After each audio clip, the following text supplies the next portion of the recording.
আলহামদুলিল্লাহ,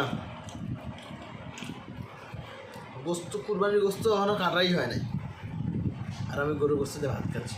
অনেক ভালো। দাওয়াত নেন, খাবেন নাকি? একটু লোভ ধরাই। স্বাদ।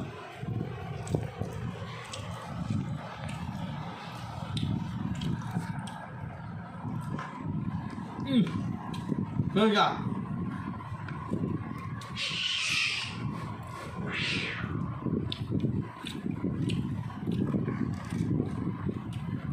বন্ধুরা, সবাই এখন বেশি করে গোস্ত খাবেন,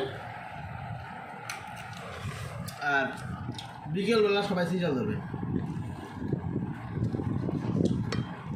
হ্যাঁ, আপনারা সবাই বলে যাবেন আমি সিরিয়াল কোন সিরিয়ালের কথা বললাম।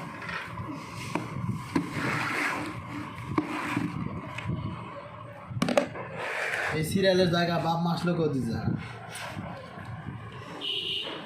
বেশি করে গোস্ত খান।